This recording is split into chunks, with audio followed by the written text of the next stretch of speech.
a giant scam. This was a ripoff of the country by Obama and Biden. And let's say Obama started it and got it rolling. And a terrible ripoff. They'll have more money to spend for health care, if you look at it. Now they can go out and spend it on something that's meaningful. And nobody's doing more for health care than the Republican Party. And that starts with the fact that prescription drugs are going to be coming down at numbers that nobody's ever seen before. They're falling. You know, we were paying the highest prices in the world by far, sometimes by 10 times more than other countries. Now we're going to be paying whatever the lowest price is anywhere in the world. We're going to be paying that. It's called favored nations, most favored nations. And I think it's the biggest thing to happen in this world, the world of medicine, prescription drugs, ever. There's never been anything like it. You know, if like in my third year, first term, I actually got prices down 1/4 or 1/8%, and I was so proud of myself because they were like that for years and years.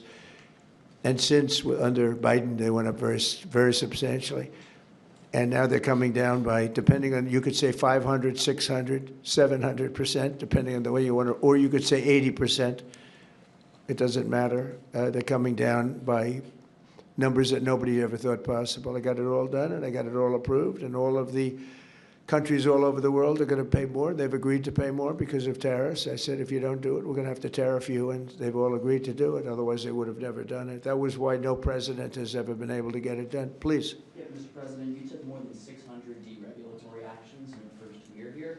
Coming from the business world, you know how unnecessary red tape can hinder business expansion, investment expansion. Given the magnitude of this announcement here today and the deregulatory action you took in your first year, how much economic growth can we expect to see as your term progresses? It's a great question. I think that it'll be enormous. Who knows really what the number is, but I can tell you in terms of economic growth, we have $18 trillion being invested in this country right now, the most ever of any country by far, not even close. Think of it, no matter where, not just here.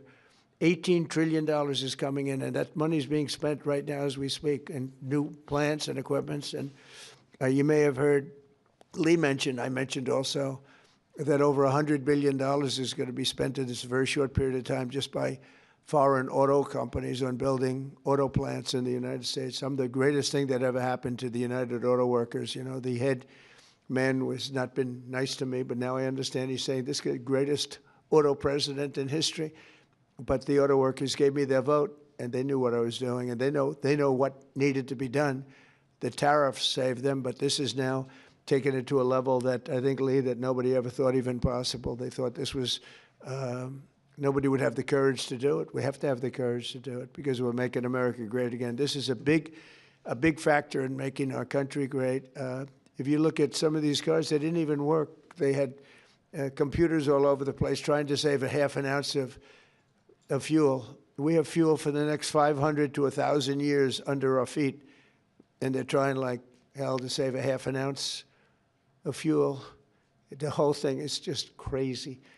Please, go ahead, please. Mr. President, is climate cooperation with China no longer in America's interest? And could you please confirm that you're going to visit China the first week of April? Yeah, I'll be visiting President Xi in April.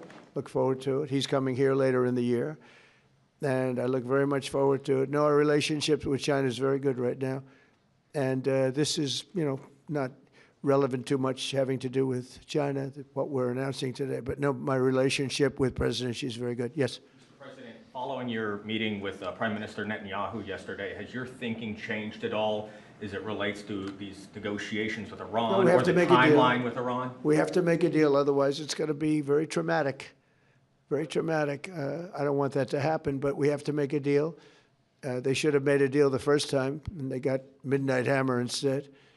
And this will be very traumatic for Iran if they don't make a deal. Look, if they don't make a deal, then it'll be a different story. But we had a very good meeting yesterday with Bibi Netanyahu, and he understands, but it's ultimately up to me. If the deal isn't a very fair deal and a very good deal with Iran, then it's going to be, I think, a very difficult time for them in the back. I guess over the next month, something like that. Yeah, it shouldn't take, I mean, it should happen quickly. They should agree very quickly. Yeah. Mr. President. President, we might be heading into a partial government shutdown. When was the last time you spoke with Chuck Schumer, and do you still feel Democrats are negotiating in good faith? Well, a week ago I spoke, but, we have to protect our law